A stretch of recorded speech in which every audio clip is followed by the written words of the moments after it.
इसलिए याद रखना, कुछ नहीं है। कृष्ण से सीखो, त्याग करने से भगवान बनता है व्यक्ति। राम से सीखो, लालच में न फंसने से भगवान का पद प्राप्त होता है। फिर इस देश के अंदर इतने छोटे छोटे लालची भी हैं, किसी का सेकंड हैंड चप्पल भी लालच आ जाता, चुरा ले जाते लोग। किसी का मोबाइल गिर जाए उस पर लालच आ जाता है, किसी के 10 रुपये गिर जाए वो भी लालच आ जाता, लोग रख लेते। और किसी की पायल गिर जाए तो भी उठाए लिए जा रहे हैं। अरे वाह, क्या करोगे पायल? तुम्हें पाँव मिले हैं अच्छे, यही बहुत बड़ी बात है। पायल से कुछ नहीं।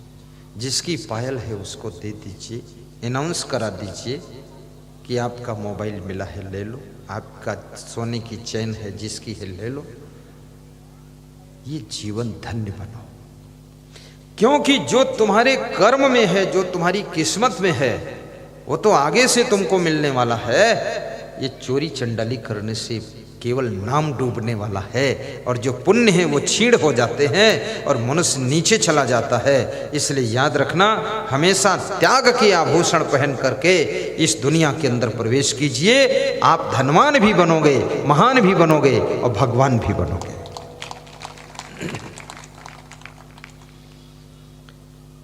संकल्प हो हमारा,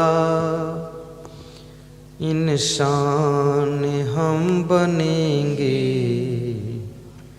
इंसान बन गए तो भगवान भी बनेंगे। गाइए। संकल्प हो हमारा, इंसान हम बनेंगे।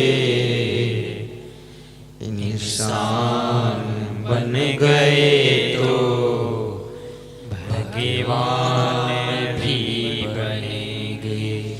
इंसान बन गए तो भगवान भी बनेंगे। संकल्प हो हमारा, इंसान हम बनेंगे।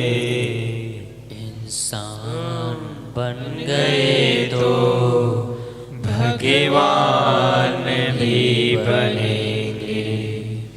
इंसान बन गए तो भगवान भी बनेंगे। बहुत बड़ी चुनौती है कि संकल्प हो हमारा, इंसान हम बनेंगे। क्या अभी तक इंसान भी हम नहीं बने? शायद सोचने की बात है। इंसान की शक्ल तो है, इंसान का चेहरा है, पर इंसान का चरित्र नहीं है। इसलिए कवि को कहना पड़ा कि हे मानव, तू संकल्प ले कि हम इंसान बनेंगे। और इंसान बनने में अगर सफल हो गए तो पंडित श्री राम शर्मा आचार्य ने कहा है, तो फिर आगे की यात्रा हो सकती है। इंसान बनना कोई आसान नहीं। इंसानियत के बिना इंसान कैसे बनोगे? सड़क पर गाड़ियां जा रही थी, कभी कभी जाम लग जाती थी, गाड़ियां जा रही हैं, कभी कभी जाम खुल गई, तेज जा रही हैं। एक छोटा सा बच्चा खड़ा हुआ गाड़ी रोक रहा है, जो कार आती है उसको हाथ देता है, रुक जाओ रुक जाओ, कोई रुकता नहीं। तो उसने एक ईंट उठाई, ईंट का टुकड़ा। एक बहुत अच्छी कार आ रही थी, 50-60 लाख की कार, रेंज रोवर। उसमें पीछे से जोर से ईंट मारा तो उसका पीछे का शीशा फूट गया। जब फूट गया तो जो गाड़ी चला रहा था उसने साइड लगा कर गाड़ी रोका, उस लड़के को रपटाया जोर से। तो भाग करके वो लड़का एक ट्रक खड़ा था उसके पीछे छिप गया। पहुंचा तो जो गाड़ी चला रहा था वो ड्राइवर नहीं था, वो गाड़ी मालिक ही था। और 60 लाख की गाड़ी, रेंज रोवर, और बहुत डैमेज हो गई क्योंकि ईंट मार दिया उसने। उसको पकड़ा और पूछा तूने ईंट क्यों मारी है? क्योंकि तेरा मैंने कुछ बिगाड़ा नहीं, तूने क्यों मारी है? तो उसने बहुत अच्छा उत्तर दिया है। उसने कहा महोदय मैंने ईंट इसलिए मारी है कि मैं 1 घंटे से हाथ दे रहा था गाड़ी रोको गाड़ी रोको, कोई रोकता नहीं था। तो मैंने सोचा ये शायद लोग इतने कठोर हो चुके हैं, अब ईंट मारकर ही इनको बताना पड़ेगा, तब ये सुनेंगे, नहीं तो इशारा भी नहीं समझ रहे, सुन भी नहीं रहे, इसलिए मैंने ईंट मार दी। तब तुमने गाड़ी रोक दी। तो बोले चलो ठीक है, गाड़ी रुक गई। तो रोकते क्यों हो? रोकने क्या जरूरत, क्यों रोका तूने ये तो बता।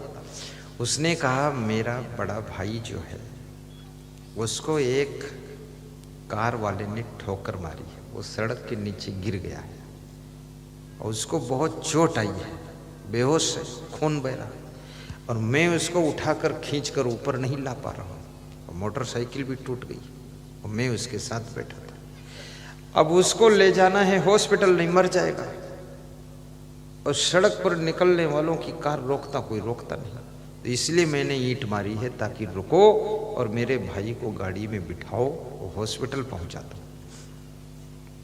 तो जिसके पास 60 लाख की गाड़ी थी, 60 लाख की गाड़ी कोई ऐसा वैसा आदमी थोड़ी रखता, बहुत धनवान आदमी होगा, कोई कंपनी फैक्ट्री का मालिक होगा।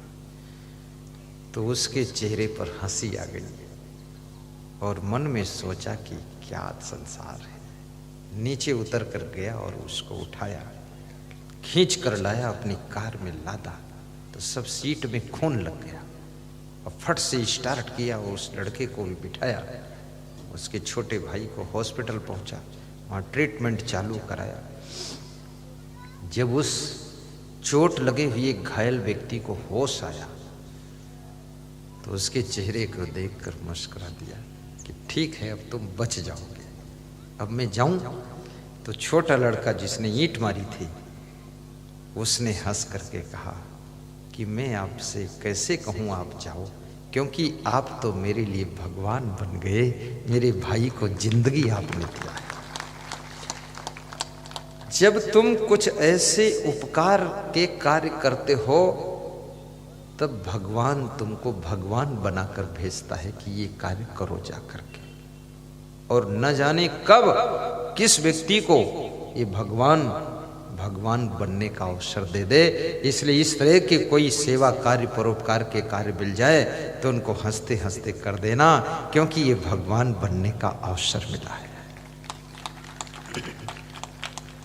कार लेकर घर आया तो उसकी पत्नी ने कार देखा तो कार डैमेज थी, सब फूटी, शीशा फूटा पीछे और कूची हुई, क्योंकि महंगी कार। तो पत्नी ने कहा तुम कैसे चलाते हो, कहाँ लड़ाया तुमने, बैक किया इसको? उसने कहा बैक नहीं किया, पूरी कहानी सुन लो। एक लड़के ने ईंट मारी, उसका भाई घायल पड़ा था, उसे हॉस्पिटल पहुंचाया। तो बोले ईंट क्यों मारी? बोले उसके भाई को चोट लगी थी, कोई रुकता नहीं था, रोकने के लिए ईंट मारी।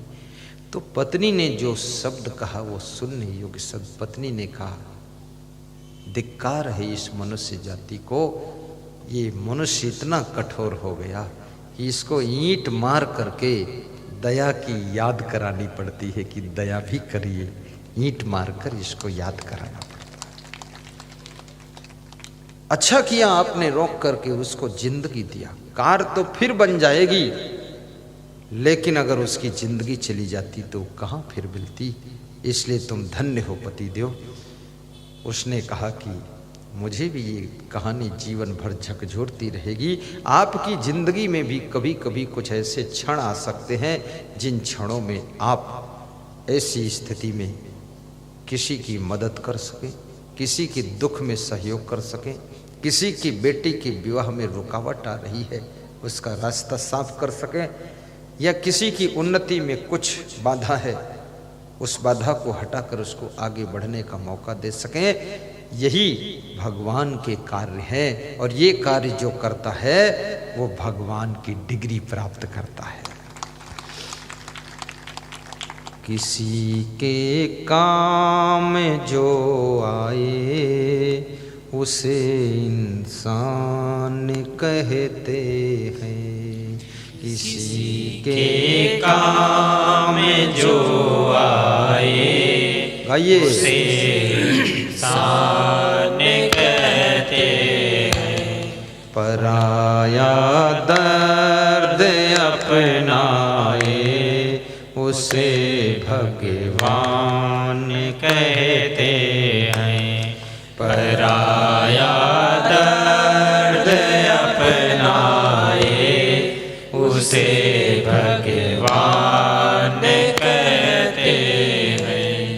उसे भगवान कहते हैं। उसे भगवान कहते हैं। ये दुनिया एक उलझन है, कहीं धोखा कहीं ठोकर। ये दुनिया एक उलझन है, कहीं धोखा कहीं ठोकर। कहीं धोखा कहीं ठोकर, कहीं धोखा कहीं ठोकर। इसमें इतनी आत्माएं बैठी है, बहुत धोखा खाए हुए बैठे, बहुत लोग ठोकर खाकर बैठे, लेकिन ठोकरें इंसान को चलना सिखाती है। कभी इंसान निर्धन है, कभी धनवान है इतना, कभी धनवान है इतना, कभी इंसान निर्धन है। कभी सुख है कभी दुख है, इसी का नाम जीवन है। कभी सुख है कभी दुख है, इसी का नाम जीवन है। इसी का नाम जीवन है। इसी का नाम जीवन है। जो दुख में ना घबराए उसे इंसान कहते हैं। जो दुख में ना घबराए उसे इंसान कहते हैं। पराया दर्द अपनाए उसे भगवान